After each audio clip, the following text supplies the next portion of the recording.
pour la première fois qu'on parle de manière tout à fait libre de cette situation. On a toujours essayé de cacher la haine et les actes anti-musulmans. Pour vous, On on ne l'a parle caché. pas Pour vous, beaucoup. on a cherché à la cacher. Ah oui, bien sûr. On a en tout cas cherché en permanence à minimiser.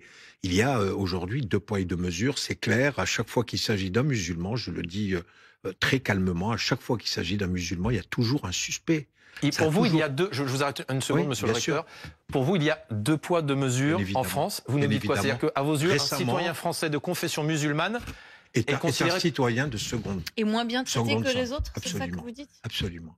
Je le dis, je le maintiens, c'est peut-être fort, mais en même temps, depuis des années, que l'islam, les musulmans sont devenus, je dirais, le prétexte à tout ce qui se passe en France. Mais la C'est à faute à cause qui? des musulmans. Bah ça, je ne sais pas. Je ne suis pas là pour accuser. Je ne suis pas un procureur de la République. Je suis recteur d'une institution où j'entends tous les vendredis des fidèles qui viennent apeurés. Aujourd'hui encore, si vous voulez, les gens ont peur.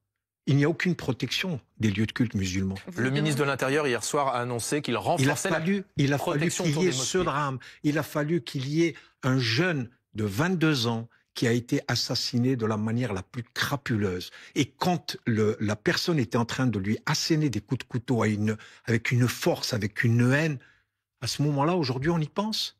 Je suis à la mosquée de Paris, je reçois entre 15 et 20 000 fidèles tous les vendredis. Vous diriez qu'il y a eu un défaut de protection de la France envers les citoyens français musulmans? Absolument, absolument. Il y a aujourd'hui, et j'espère que cette mort ne sera pas vaine. On est en train de, actuellement, c'est l'émotion. Mais il faut qu'on fasse des propositions, il faut qu'on regarde l'avenir ensemble. Nous sommes tous des citoyens français. Et je peux vous assurer que les musulmans de France sont à l'évidence de vrais Français. Vous savez, ce jeune Malien, pensons à ses grands-parents, pensons aux 80 000 Maliens qui sont morts pour la France, qui ont construit une partie de la France. Ces Maliens, aujourd'hui, voient que leur petit-fils a été assassiné de la manière la plus terrible. Ben, moi, je crois qu'aujourd'hui, et j'espère que ça sera pour nous un avenir, il faut qu'Aboubaker ne soit pas mort pour rien. Moi, c'est l'appel que je fais, je ne cherche à condamner personne. Mais aujourd'hui, je crois que malheureusement, avec un discours extrêmement décomplexé, aujourd'hui... Mais qui tient, on va se parler franchement, qui tient ce discours décomplexé à vos yeux? Écoutez, certains médias, certains hommes politiques... Qui comme homme politique? Je ne vais pas... Attendez, vous ne m'avez pas invité aujourd'hui pour jouer l'accusateur. Non. Mais je vous dis... Mais vous n'êtes pas quelqu'un qui fait de la langue de bois. Et on vous connaît. Vous le savez pertinemment, aujourd'hui, tous les programmes politiques, vous n'avez pas vu les dernières élections présidentielles, tout tournait autour de l'islam. Nous sommes des personnes qui ne sont pas français. Moi, personnellement, on a toujours, à un moment donné, on s'est posé des questions. Je peux vous donner les articles qui me concernent à moi. Chemseddine Hafiz, recteur de la Grande Mosquée de Paris. Il n'est pas vraiment français. Il est plutôt algérien. Non. Oh, depuis quand on nous traite de la sorte? On a déjà parlé d'Éric Ciotti comme quoi il était italien. On n'a jamais dit qu'Éric Ciotti était italien ou Strozzi. Vous dites quoi? Les politiques nous mettent une cible dans le dos? Non, oui.